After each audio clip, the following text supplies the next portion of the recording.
Hi, this is Remembering the Past with Corey Franklin, the show where we talk about people who've died recently who've had a profound effect on our history, our society, or our culture. Tonight we're going to talk about two people who had a profound effect on our society, one in the United States and one in Israel, one with passive measures and one with more active measures. We're going to start out with Franklin Mccain, who died recently at the age of 73. Franklin Mccain was one of the Greensboro Four. In the 1950s and 1960s, downtown department stores often had lunch counters where people could eat lunch while they shopped. And in 1960, the Greensboro Four staged one of the first successful sit-ins by integrating the lunch counter at an F.W. Woolworth's in Greensboro, North Carolina. This turned out to be one of the most important events of the civil rights movement. Franklin Mccain was one of the four and sort of a spokesman for the group, and here's a History Channel account of the Greensboro sit-in where they interview Franklin Mccain. It was about 80 feet long and 24 inches wide, an L-shaped lunch counter that occupied the northeast corner of F.W. Woolworth in Greensboro, North Carolina.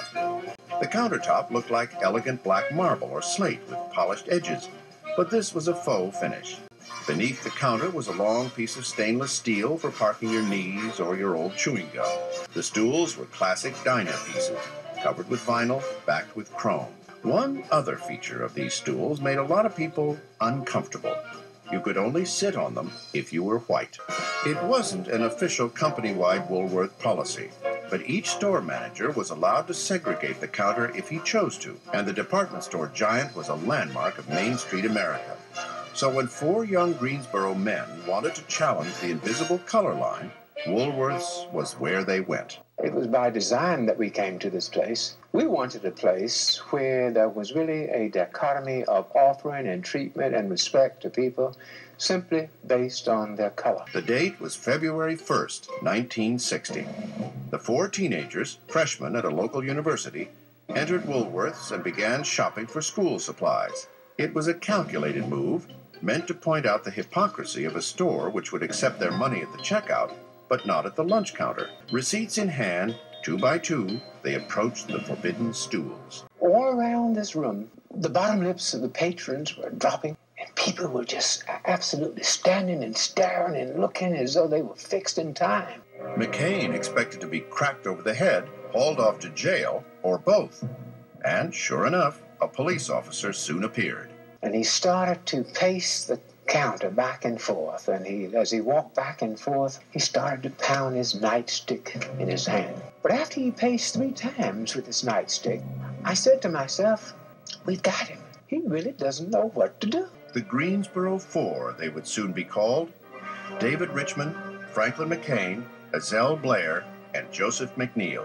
The defiance and pride visible on their faces would be severely tested in the months ahead. Every day, the Greensboro Four and a growing number of black and white supporters returned to the lunch counter.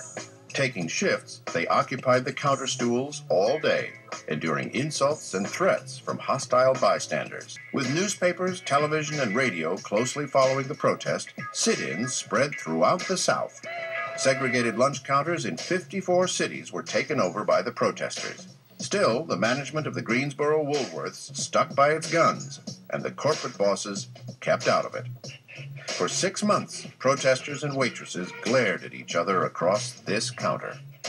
Finally, on July 25th, 1960, the F.W. Woolworth Company ordered the Greensboro store to give in. Throughout the department store chain, the lunch counters were officially desegregated. As time went on, it ceased to matter because you could come in around lunchtime and you could see alternating almost black, white patrons, and nobody paid much attention to it. And you ask yourself, I did quite often, what was all the fuss about? What was all the mistreatment about? I mean, what was this thing that people were so afraid of? The old lunch counter was by now an icon of the civil rights struggle. It became a ritual to come in and sit on the vinyl stools. In 1963, the lunch counter was reconfigured to accommodate more diners. One half of the original L-shaped counter was torn out and replaced with a horseshoe pattern.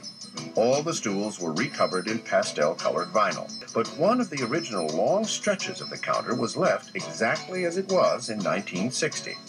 This photograph from the 30th anniversary of the sit-in was taken in 1990, the last time the Greensboro Four sat together at the counter. David Richmond died later the same year. At the same time, the old downtowns of small-town America were withering, and the old fixture, the five-and-dime store, went with them. The Greensboro Woolworths closed for good in 1993. But before the store was shut down, 2 8-foot sections of the surviving original lunch counter were removed. One was sent to the Smithsonian Institution. The largest original portion of the sit-in lunch counter can be seen at the old Woolworths building, which is now the International Civil Rights Center in Greensboro, North Carolina. Visitors can drop by and actually sit on one of the famous stools. Thanks to what happened here in 1960, everybody is welcome to take a seat. Here's an interview with Franklin Mccain. He had a little bit of an attitude about him, but I guess that's understandable considering what he did. On February 1st, 1960, it really represents a milestone in my life. My colleagues, Joseph McNeil, the late David Richmond, and Ariel Blair, had been discussing democracy and the lack of it in this country, particularly as it relates to African Americans. We had chewed on the subject since September of the previous year, 1959, and thought that democracy as practice, for the most part, was a real hypocrisy, particularly related to African Americans. And we wondered why our parents hadn't taken a stand.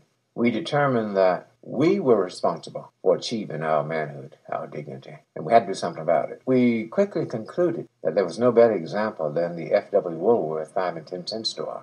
You could shop at 43 counters, but number 44, which was a lunch counter, was off limits to you if you were African American. We decided on Sunday night, January 31st, actually it wasn't Sunday night, it was already Monday morning. It must have been about 1 or 2 o'clock in the morning on February 1st, that we were going to go to Woolworth, sit down, and demand to be served at the lunch counter. Being killed trying to achieve your rights and some sense of dignity, it might be worth it. I wasn't too convinced that life was worth living without manhood and dignity. Even though we hadn't been served, I felt a true sense of victory. And I felt a true sense of victory because we had what I thought was outwitted the opposition. And we had pressed them in a corner where they didn't know what to do. And it said to me that they are ripe for us to return tomorrow to continue what we'd started today on February 1st. We're going to close tonight with our feature, Ariel Sharon, who died recently at the age of 85. He was the great Israeli statesman and general who helped found and save the nation of Israel. As a 20-year-old, he was seriously wounded and nearly died in the War of Independence in 1948. He was saved by a 16-year-old. He went on to become one of the great military minds and one of the greatest generals of the second half of the 20th century, which he demonstrated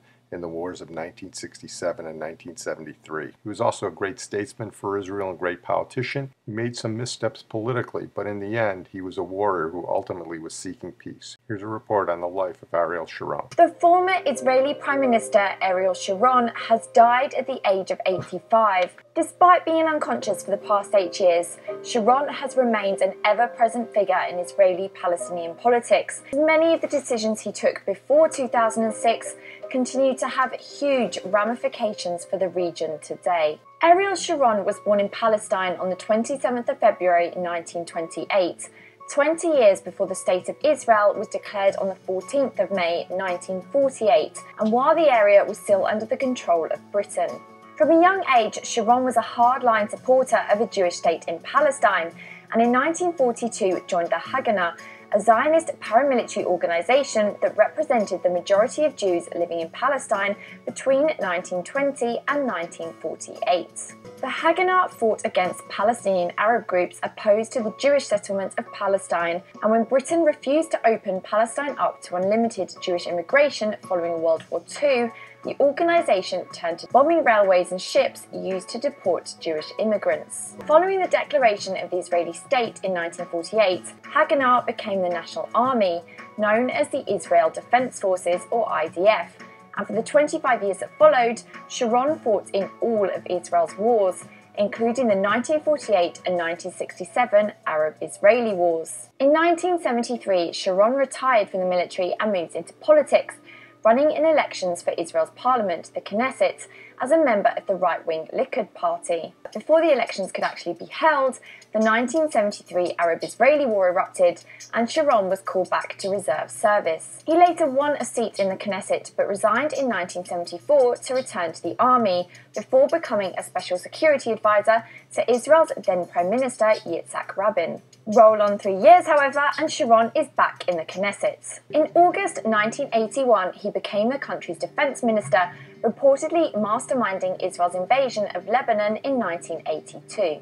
The aim of the invasion was to target Palestinian guerrillas led by Yasser Arafat, who were then living in southern Lebanon and carrying out raids on the Lebanese-Israeli border. Although the invasion did result in the expulsion of Yasser Arafat and his fighters from Lebanon, Israel was condemned by the world when its troops allowed Christian militias allied to the Jewish state to massacre as many as 2,000 Palestinians living in the Sabra and Shatila refugee camps in southern Beirut. An Israeli investigation later found Sharon to be indirectly but personally responsible for the massacre, and in February 1983 he was forced to stand down. By the following year he was back in government, however, going on to hold a string of key government positions, including Minister of Construction and Housing between 1990 and 1992. Sharon was a staunch supporter of the Israeli settler communities, and as housing minister oversaw the biggest building drive of Jewish settlements in the West Bank and Gaza since Israel first occupied these areas back in 1967. Despite Sharon's record as defense minister, in 1998 the then Prime Minister Netanyahu controversially appointed him to the post of foreign minister. And following the election of Ehud Barak's Labour Party to government in 1999, Sharon took over from Netanyahu as the leader of the Likud party. On the 28th of September 2000, Sharon paid a visit to the compound surrounding the Al-Aqsa Mosque, which is located in the Muslim quarter of the Old City of Jerusalem. The site of the mosque and its compound is known as Temple Mount to Jews and Haram al-Sharif, or Noble Sanctuary, to Muslims, and is sacred in both religions. The area also lies on Palestinian land captured by Israel in the 1967 war and is at the centre of a wider dispute between Israelis and Palestinians over Jerusalem. The visit sparked a wave of violent protests and fighting between Israelis and Palestinians that escalated into the Second Palestinian Intifada, or uprising. By the end of the first year, more than 800 people had died. In February 2001, Sharon was elected as Prime Minister in a landslide victory, pledging to achieve security and true peace. Sharon's government began work on a part wall, part fence structure, dividing some parts of the West Bank from Israel and other parts of the West Bank. This barrier is commonly referred to as the security fence by the Israeli government and its supporters, and the separation wall, or apartheid wall, by Palestinians and critics of Israel.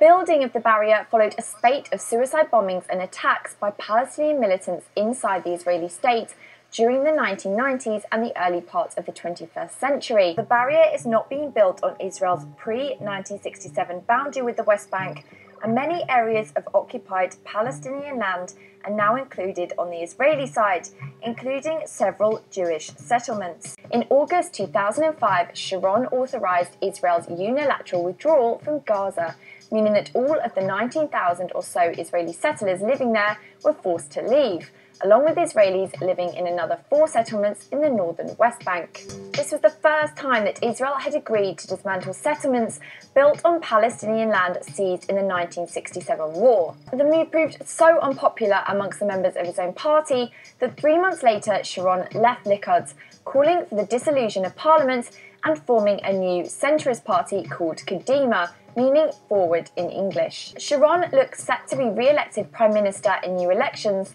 but in December 2005 suffered a minor stroke. Less than 4 weeks later, he was then admitted to hospital after suffering a more extreme stroke that left him in a coma-like state for the remaining 8 years of his life. In April of the following year, the Israeli cabinet declared Sharon permanently incapacitated, formally ending his term as Prime Minister. Well, Ariel Sharon ultimately was a very controversial man, but I think we can say he was a brilliant man, a war hero, essential to Israel's survival, and I think if he lived, there would have been a much greater chance there would have been peace in the Middle East.